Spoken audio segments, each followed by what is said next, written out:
एक बार एक बौद्ध सन्यासी अपने कुछ शिष्यों के साथ एक गांव से गुजर रहे थे। तभी उन्होंने देखा कि एक किसान अपनी गाय को रस्सी से बांधकर ले जाने की कोशिश कर रहा था। किसान अपनी पूरी ताकत उस गाय को अपनी तरफ खींचने में लगा रहा था और वो गाय भी किसान को अपनी तरफ खींचने का पूरा प्रयास कर रही थी। यह देखकर वो बौद्ध सन्यासी वहीं रुक गए और अपने शिष्यों को भी रुकने को कहा। किसान बहुत देर तक उस गाय को खींचता रहा, लेकिन वो गाय एक कदम भी आगे नहीं बढ़ रही थी। बौद्ध सन्यासी ने अपने शिष्यों से पूछा, बताओ किसने किसको बांध रखा है? इन दोनों में कौन मालिक है और कौन गुलाम? शिष्यों ने कहा, ये तो साफ साफ दिख रहा है गुरुजी कि किसान ने गाय को बांध रखा है। यहाँ किसान मालिक है और गाय उसकी गुलाम, क्योंकि किसान गाय को जहां खींचकर ले जाना चाहेगा गाय वहीं जाएगी। यह सुन बौद्ध सन्यासी ने कहा, ध्यान से देखना, आज मैं तुम्हें बहुत बड़ी सीख देने वाला हूं। इतना कहकर बौद्ध सन्यासी ने अपनी बोरी में से फल काटने वाली एक चाकू निकाली और इस किसान के पास जाकर उस रस्सी को काट दिया जिस रस्सी से किसान ने गाय को बांध रखा था। रस्सी कटते ही गाय बड़ी तेजी के साथ वहां से भाग निकली और वो किसान बौद्ध सन्यासी के ऊपर चिल्लाता हुआ गाय के पीछे भागने लगा। बौद्ध सन्यासी ने भागते हुए किसान की तरफ इशारा करते हुए कहा, अब बताओ कौन मालिक है और कौन गुलाम? गाय को इस किसान में जरा भी रुचि नहीं है। यहां तक कि गाय तो हमेशा से ही इस किसान से दूर भागना चाहती है, लेकिन ये किसान ही है जो इस गाय से बंधा हुआ है। तभी तो इस गाय के भागते ही ये किसान उसके पीछे भागने लगा। बौद्ध सन्यासी ने आगे कहा, ठीक इस गाय की तरह हमारे मन में भरी हुई इस गंदगी को भी हम में कोई रुचि नहीं है, बल्कि हम ही हैं जो इस मानसिक कचरे के साथ खुद को बांध कर रखते हैं। जिस पल से हमने इस मानसिक कचरे पर अपनी रुचि दिखानी बंद कर दी, उसी पल से ये सारे बुरे विचार हमारे मन से गायब होना शुरू हो जाएंगे।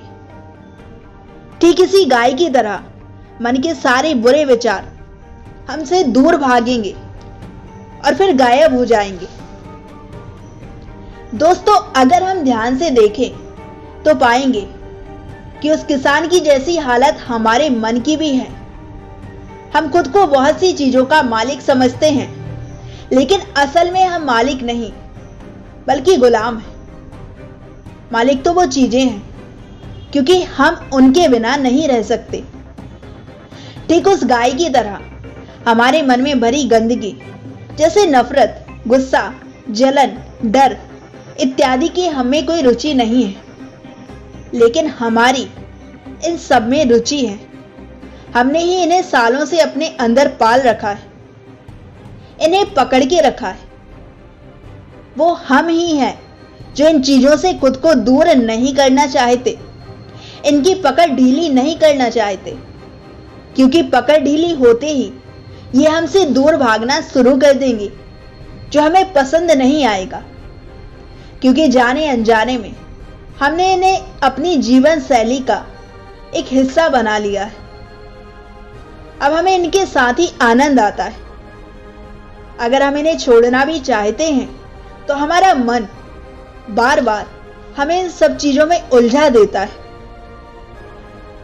लेकिन अगर एक बार पूरी दृढ़ इच्छा शक्ति के साथ हमने मन में भरे कचरे से दूरी बनाना शुरू कर दी, तब हम इन विचारों की व्यर्थता को महसूस कर पाएंगे और फिर यह सारा मानसिक कचरा किसान की उस गाय की तरह हमसे दूर भागना चाहेगा और फिर हमेशा के लिए गायब हो जाएगा।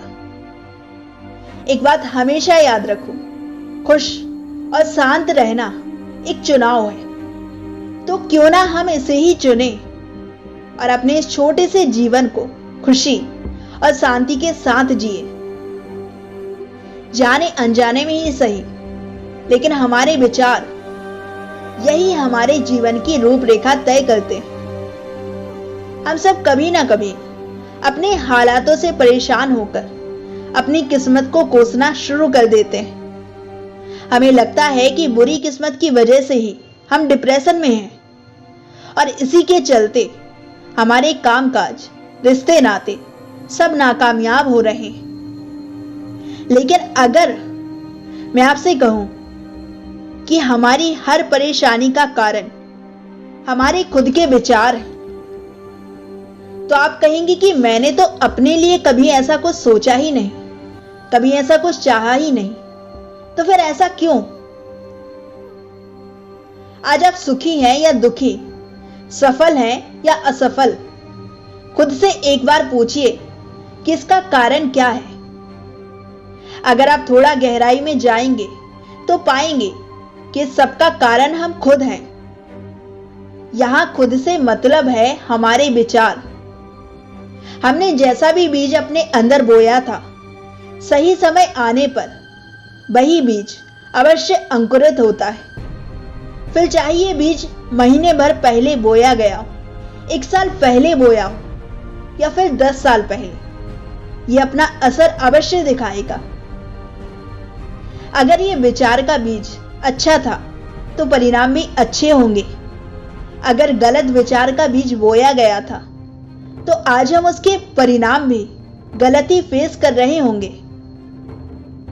अब सवाल उठता है कि बुरे विचार के बीज पहले बोए जा चुके हैं, तो क्या हम उनके प्रभाव को पूरी तरीके से खत्म कर सकते हैं? तो इसका उत्तर है नहीं।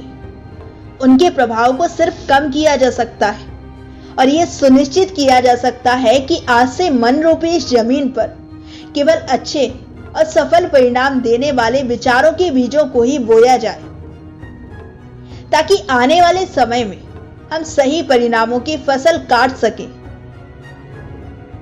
और सवाल यह भी उठता है कि हमारे दुखों, नकारात्मकता और असफलता का मूल कारण क्या है? तो इसका जवाब है अपने विचारों के प्रति सजग ना होना, खुद का आत्मविश्लेषण ना करना। हमारे दिमाग में हर रोज लगभग 20,000 विचार आते हैं और इनमें से ही कुछ विचार नकारात्मक होते हैं, जो हमारे आत्मविश्वास को कम कर हमारे अंदर हीनता पैदा करते हैं। और फिर आज नहीं तो कल ये हीन भावना हमें असफलता का रास्ता दिखाती है। अगर आज हमने बगीचे रूपी मन पर सही विचारों का पौधा लगाया है और इसे समय समय पर खाद और पानी दिया है, यहाँ खाद और पानी से मतलब है समय समय पर खुद के मन को साफ करते रहना, तो आने वाले समय में हमें सफलता, शांति और खुशी के फल चखने को मिलेंगे। इसलिए हमेशा अपने विचारों के प्रति सजग रहें, मन को सकारात्मक विचारों से भर दें और समय समय पर खुद का आत्मविश्लेषण करते रहें। फिर देखना आपके जीवन में सफलता और खुशी अपने आप ही आ जाएंगी।